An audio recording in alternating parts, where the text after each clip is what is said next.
ಈಗ ದಿವಂಗತ ಗಣಪತಿ ಮಂಜಪ್ಪ ಭಂಡಾರಿ ಅವರ ಸೊಸೆ ಶ್ರೀಮತಿ ಶೋಭಾ ಚಿದಾನಂದ ಭಂಡಾರಿ ಅವರು ಒಂದೆರಡು ನುಡಿಗಳನ್ನು ನುಡಿಯುವ ಇಚ್ಛೆ ವ್ಯಕ್ತಪಡಿಸಿದ್ದಾರೆ.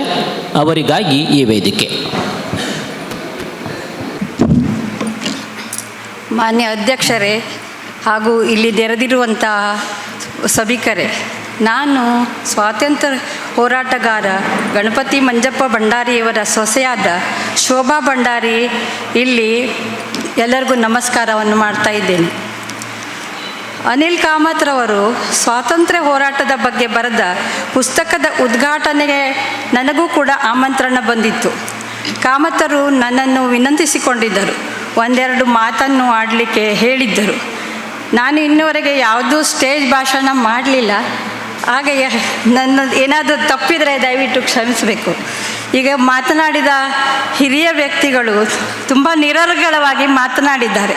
ಆದರೆ ಅಷ್ಟು ನಿರರ್ಗಳವಾಗಿ ನನಗೆ ಮಾತನಾಡಲು ಬರುವುದಿಲ್ಲ.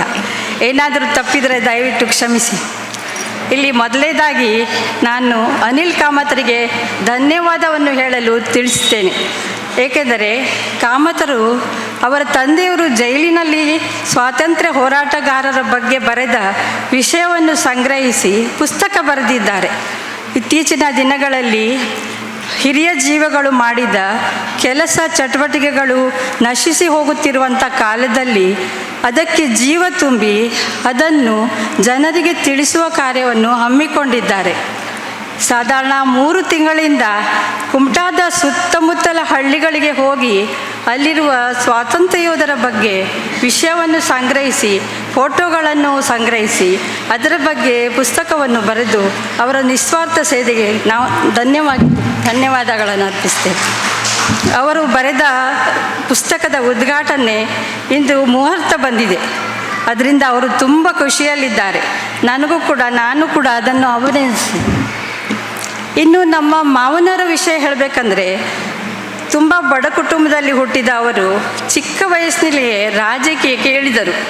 ಉಪ್ಪಿನ ಸತ್ಯಾಗ್ರಹ, ಚಲೆ ಜಾವ್ ಚಳವಳಿ, ಕ್ವಿಟ್ ಇಂಡಿಯಾ ಚಳವಳಿ ಅಂತ ಗಾಂಧಿ ಅಂತವರ ವ್ಯಕ್ತಿಯ ಜೊತೆಗೆ ಜೈಲಿಗೆ ಹೋದವರು. ಜೈಲಿಗೆ ಹೋದಾಗ ಸಂಸಾರದ ಭಾರವನ್ನೆಲ್ಲ ನಮ್ಮ ಅತ್ತೆಯವರಾದ ಲಕ್ಷ್ಮೀಬಾಯಿಯವರೇ ಹೊರಬೇಕಾಗಿತ್ತು. ದೇವರ ದಯದಿಂದ ಅವರಿಗೆ ಮಾಳ್ಸಾನಾರಾಯಣಿ ದೇವಸ್ಥಾನದಲ್ಲಿ ದೇವರ ಪಾತ್ರೆ ಬೆಳಗುವುದು, ಸಾರಿಸಿ ಗುಡಿಸುವ ಕೆಲಸ ಇದ್ದುದರಿಂದ ಅವರು ಮಕ್ಕಳನ್ನು ಸಾಕಿ ಸಲಹಿದರು. ಆದರೆ ಮಕ್ಕಳು ಬುದ್ಧಿವಂತರಾಗಿದ್ದರಿಂದ ಅವರ ಸ್ಕಾಲರ್ಶಿಪ್ನಿಂದಲೇ ಕಲಿತು ಮುಂದೆ ಬಂದರು. ಒಬ್ಬರು MBBS ಆಗಿ ಈಗ ಸದಾಶಿವಗಢದಲ್ಲೂ ಜನರ ಸೇವೆಯನ್ನು ಡಾಕ್ಟ್ರಾಗಿ ಮಾಡ್ತಾ ಇದ್ದಾರೆ. ಇಬ್ಬರು ಹೈಸ್ಕೂಲ್ ಟೀಚರ್ ಆಗಿದ್ದರು, ಈಗ ಅವರಿಬ್ಬರು ಇಲ್ಲ. ಒಬ್ಬರು ಟೆಲಿಫೋನ್ ಎಕ್ಸ್ಚೇಂಜ್ನಲ್ಲಿ ಕೆಲಸ ಮಾಡಿ ಈಗ ರಿಟೈರ್ಡ್ ಆಗಿ ಮೈಸೂರಿನಲ್ಲಿ ಇದ್ದಾರೆ. ನಮ್ಮ ಮಾವನವರು ದೇವಭಕ್ತರು, ದೇಶಭಕ್ತರು, ಗಾಂಧಿವಾದಿಗಳು ಆಗಿದ್ದರು. ಮಕ್ಕಳಿಗೆ ದೇಶಭಕ್ತಿ ಗೀತೆಗಳನ್ನು ಮತ್ತು ಹಿರಿಯರ ಕಥೆಗಳನ್ನು ಹೇಳಿಕೊಡ್ತಿದ್ದರು. ಜೈಲಿನಲ್ಲಿ ಬಡತನದಿಂದ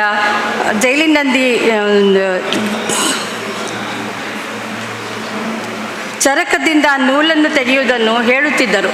ಅವರಿಗೆ ಹಲವಾರು ಪ್ರಶಸ್ತಿಗಳು ಬಂದಿವೆ. ಅಖಿಲ ಭಾರತ ಕಾಂಗ್ರೆಸ್ ಅಧ್ಯಕ್ಷರಾಗಿದ್ದ ಅವರು ಸಾಧಾರಣ 80ನೇ ವಯಸ್ಸಿನವರೆಗೂ ಬೆಂಗಳೂರಿಗೆ ಹೋಗಿ ಒಬ್ಬರೇ ಸಭೆಯಲ್ಲಿ ಭಾಗವಹಿಸಿ ಬರುತ್ತಿದ್ದರು. ಅವರಿಗೆ ದಿಲ್ಲಿಯಲ್ಲಿ ಇಂದಿರಾ ಗಾಂಧಿಯವರು ಕೈಯಿಂದ ತಾಮ್ರಪಟದ ಪ್ರಶಸ್ತಿಯನ್ನು ಅವರು ಸ್ವೀಕರಿಸಿದ್ದರು. 80ನೇ ವಯಸ್ಸಿನವರೆಗೂ ಮೀಟಿಂಗ್ಗೆ ಹೋಗಿ ಬರುತ್ತಿದ್ದರು. ಅವರು ಕೇಂದ್ರ ಹಾಗೂ ರಾಜ್ಯ ಸರ್ಕಾರದ ಪೆನ್ಷನ್ ಹಣವನ್ನು ತೆಗೆದುಕೊಂಡಿದ್ದಾರೆ. ಅವರು ಜೀವನ ಸ್ವಲ್ಪ ಸುಧಾರಿಸಿತು ಎನ್ನುವಾಗ ಅವರಿಗೆ ಸ್ವಲ್ಪ ಅನಾರೋಗ್ಯ ಪ್ರಾರಂಭ ಆಯಿತು. ಅವರು ಸ್ವಾವಲಂಬಿಗಳಾಗಿದ್ದರು. ಬಡಬಗ್ಗರಿಗೆ ಹಣ ತೆಗೆದುಕೊಳ್ಳದೆ ಪೆನ್ಷನ್ ಅರ್ಜಿಯನ್ನು ಬರೆದುಕೊಡುತ್ತಿದ್ದರು. ಅವರೆಲ್ಲರೂ ಕೆಲಸದ ನಂತರ ಧನ್ಯವಾದಗಳನ್ನು ಬಂದು ಹೇಳಿ ಹೋಗುತ್ತಿದ್ದರು.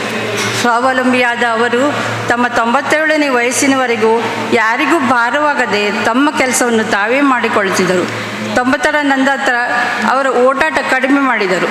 ಇಂತಹ ವ್ಯಕ್ತಿಯ ಇಂತಹ ಹಿರಿಯರು ಜೀವನ ಇನ್ನೂ ಅನೇಕ ಸಾಧನೆಗಳನ್ನು ಈ ಪುಸ್ತಕದಲ್ಲಿ ನಾವು ಓದಬಹುದೆಂದು ಅಂದುಕೊಂಡಿದ್ದೇನೆ. ಇಷ್ಟು ಹೇಳಿ ನನ್ನ ಈ ಸಣ್ಣ ಭಾಷಣವನ್ನು